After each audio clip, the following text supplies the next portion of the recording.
In the vast expanse of the cosmos, where stars burn like distant lanterns and galaxies stretched endlessly across the void, there existed a galaxy known only as Sector 12.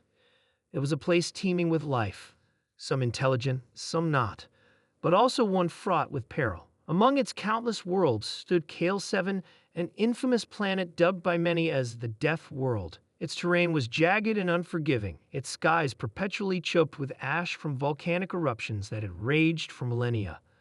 The beings who called it home were hardened survivors, their bodies adapted through centuries of evolution to withstand conditions that would kill most other species within hours. On this desolate world lived Eric, a man whose reputation preceded him even among the brutal warriors of Kale 7. He wasn't born on the planet, but had arrived years ago after fleeing his homeworld following a war he no longer wished to fight. What set Eric apart wasn't just his skill in combat or his unyielding will to survive, it was what he carried beneath his scarred flesh. Cybernetic upgrades coursed through his body, augmentations so advanced they seemed almost supernatural to those unfamiliar with them.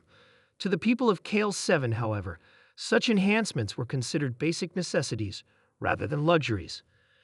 Eric's cybernetics weren't flashy. They didn't glow with pulsating lights or hum ominously when activated. Instead, they integrated seamlessly into his biology, enhancing every aspect of his being without drawing unnecessary attention. His eyes could zoom in on targets miles away. His reflexes moved faster than any organic nervous system ever could, and his strength rivaled that of machines designed solely for destruction.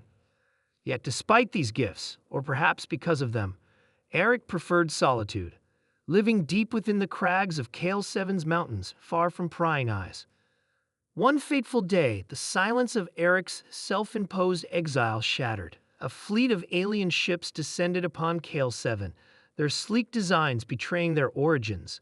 The Vorthak Empire, conquerors renowned throughout Sector 12 for their relentless expansion and merciless tactics. Their leader, Commander Verk, had heard whispers of Kale 7's ferocious inhabitants and sought to claim the planet as part of his empire. But more importantly, he wanted something else, a challenge worthy of proving his might.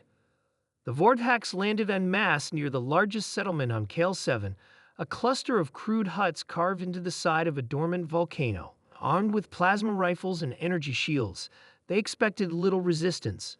After all, how dangerous could primitives be? When the first wave of Vorthak soldiers marched forward, they encountered exactly what they anticipated: ragged warriors armed with sharpened stone blades and makeshift armor.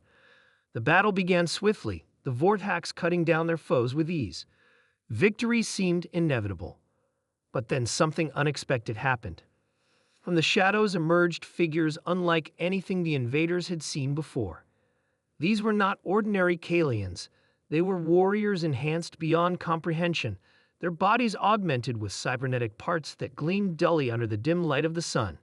Blades extended from their forearms. Targeting systems blinked rapidly in their eyes, and servos whirred softly as they moved with impossible speed. Within moments, the tide of the battle shifted dramatically. The Vorthaks scrambled to regroup, firing wildly at enemies who dodged their attacks with eerie precision. Among these enhanced warriors walked Eric, silent and deadly. Unlike the others, he bore no outward sign of aggression. No weapons clutched in his hands, no visible modifications aside from faint lines etched into his skin where metal met flesh. Still, the Vorthaks froze when they saw him approach.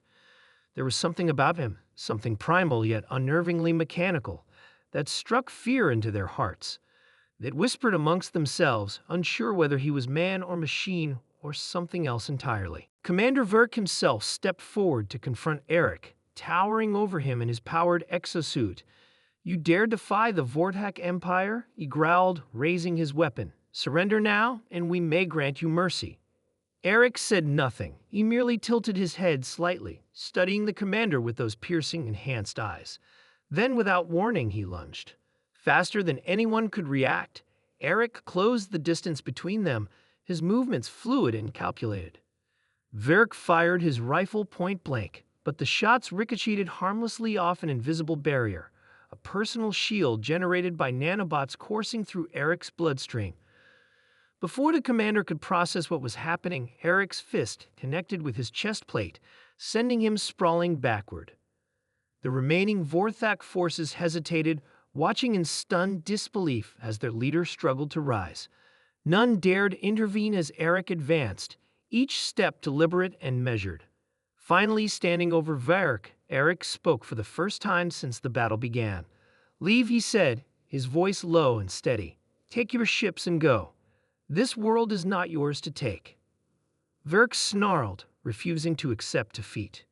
With a roar, he charged again, swinging his massive fists in desperation. But Eric was ready. Dodging effortlessly, he countered with a single strike to the neck, a blow delivered with enough force to shatter bone.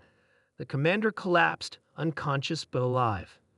Without their leader, the Vorthak soldiers faltered. One by one, they dropped their weapons and retreated, dragging Varric's limp form back toward their ships. As the last vessel ascended into the sky, the warriors of Kale 7 cheered, celebrating their victory against impossible odds. But Eric did not join them. Turning away from the battlefield, he disappeared once more into the wilderness, leaving behind only the echoes of his footsteps. Word of the battle spread quickly across Sector 12. Tales of the Death World's defenders reached even the farthest corners of the galaxy, striking terror into the hearts of would-be conquerors. And though few knew his name, Eric became a legend, a symbol of resilience and defiance against overwhelming power. For years afterwards, stories circulated about the warrior who had single-handedly turned the tide against the mighty Vorthak Empire. Some claimed he was immortal, others believed him to be a ghost haunting the ruins of Kale 7. But the truth remained simple. Eric was just a man, shaped by circumstance and driven by survival. To the people of Kale 7, his cybernetic upgrades were commonplace, tools used to endure a harsh existence. To outsiders, however, they represented something far greater, a glimpse into the future of warfare, where humanity and technology merged to create something truly unstoppable. And so, life on Kale 7 continued much as it always had, brutal, unforgiving, and fiercely independent. The scars of the Vorthak invasion faded with time, but the lessons lingered. Never underestimate the resolve of those who call a death world home, for in their veins flows not just blood, but steel and courage enough to face whatever horrors the universe might throw their way. As for Eric, he remained a shadowy figure, wandering the edges of civilization and content to let the myths grow around him. In the end, he didn't need recognition or glory. All he needed was freedom, the freedom to live on his own terms, untouched by empires or expectations. And that, more than anything, was the greatest upgrade of all.